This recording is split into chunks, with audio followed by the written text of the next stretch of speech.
So doing really deep somatic work, it's almost as if you start off, like you trick the ego into doing this work. It's like you come across somatic work, you come across sensation work or shadow work or inquiry, and the ego lights up, goes, its little antennas come on, because something in this shadow work is pointing to a future date where there is more joy, more peace, less resistance. And all of these things are true. But the ego gets in through the back door and it goes, great, I'll do this, I'll sit down, I'll meditate, I'll do the emotion work. As long as I can stay around for the finale, the bliss, and I can jump off the cliff and I'll survive the fall and I'll be happier than I was before. That's great. I'm not even repressing that. I think we need this. You need to storm the gates. You need to have some motivation to get up and do this. And even if it comes from an impure place to start with, at a certain level, one foot's off the cliff, and at this point the ego knows, it's like, fuck, what have I done? It's like, shit, I've got to commit to this now. And what it's like is you're on a raft going out to sea, and you look behind you, see all of this thing dragging you down, all of your resistances, all your projections, all of your little stories. We all have little stories and we say, mine's the most dramatic of them all. Yeah, but you don't understand why my story, which is dragging me down, and we start burning these stories. We start letting go. We let go. And this raft that we've been dragging behind us in the ocean, we start feeling lighter. But then you look down and you realize the very thing you're burning, you are the raft. The raft you're standing on also burns. And the ego at this point says, fuck, not only my resistance is burning up, but that was me. And at this point, everything under you gets taken away. And in this deep somatic work came the realization that at a certain point that belief had to be let go of as well. The belief that I can stay around and do the emotional work as a person to get to a future date. Now, if you're doing emotional work and shadow work and you're thinking, shit, why am I doing this then? Am I doing this wrong? No, as long as it feels right to do the sensation stuff, to sit with things, to let things go, inquire, whatever it is, do it. But just know that there's a gate that you may get to, where there's still a person there doing this work. But really the truth is revealed at a later date, later in terms of time.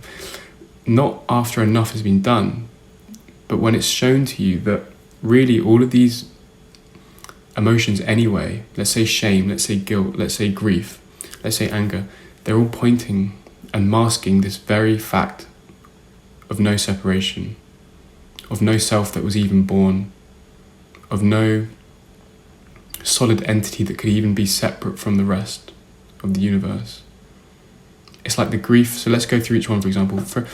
To start off with, you may think, let's say shame is because this person making me feel guilty. I feel guilty because, but really you go to the core of it.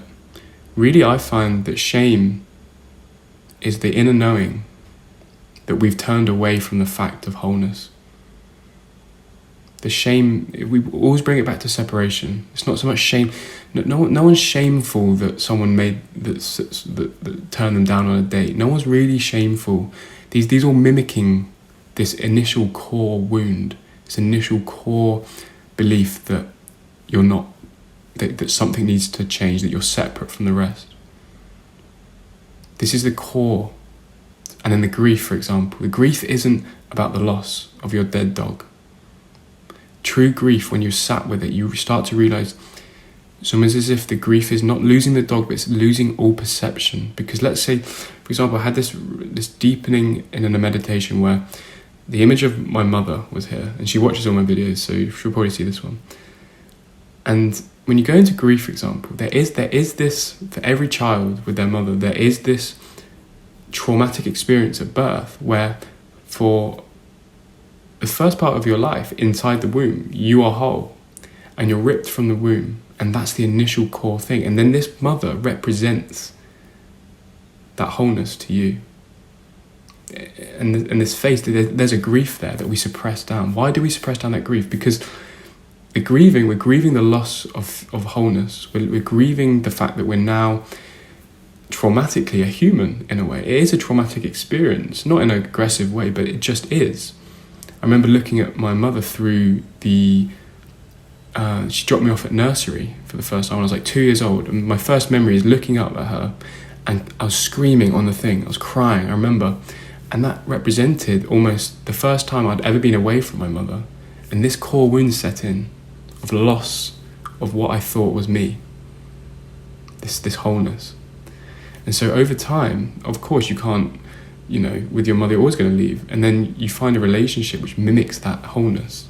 This relationship with whatever, as if we've encapsulated all of what we think love is and put it into one thing that we think it should be between a person. We bottle it up. And so to lose that, this grief, for example, to me, goes back all the way to that first initial core wound of separation.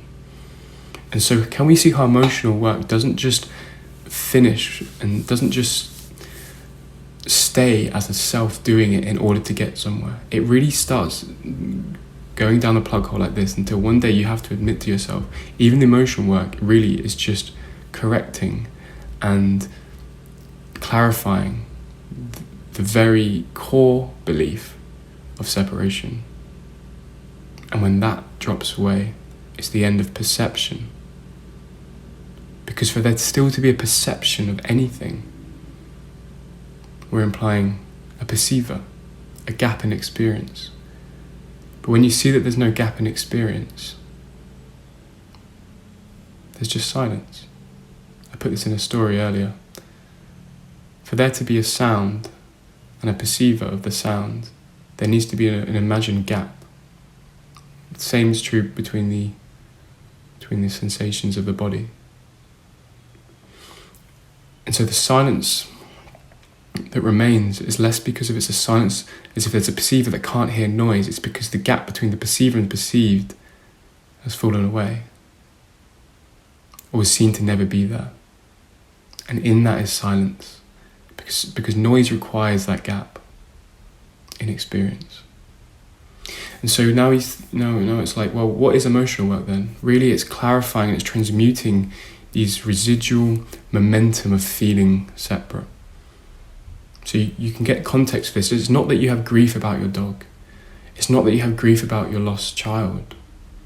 You're grieving to come back to the acceptance, to look in the light of truth.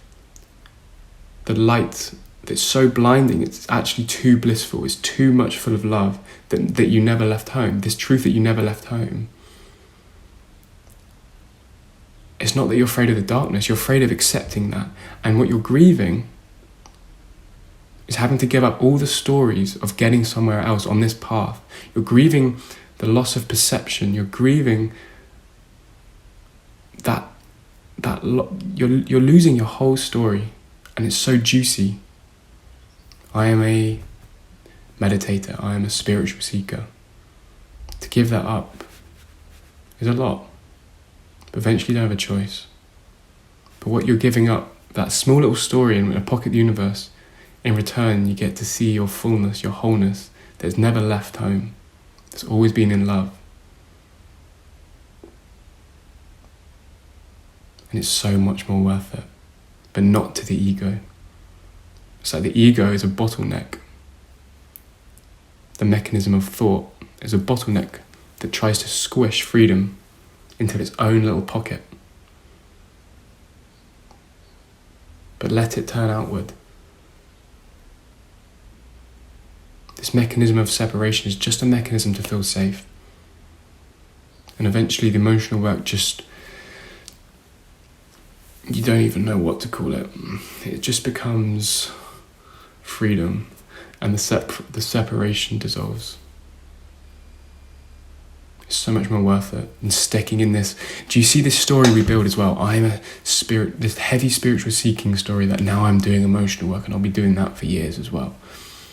And you can keep going back to sensation, but you might get to the lower levels of grief and shame and hopelessness and see that really you're grieving the loss of yourself as a solid entity. And what's replaced by that? It's just pure love.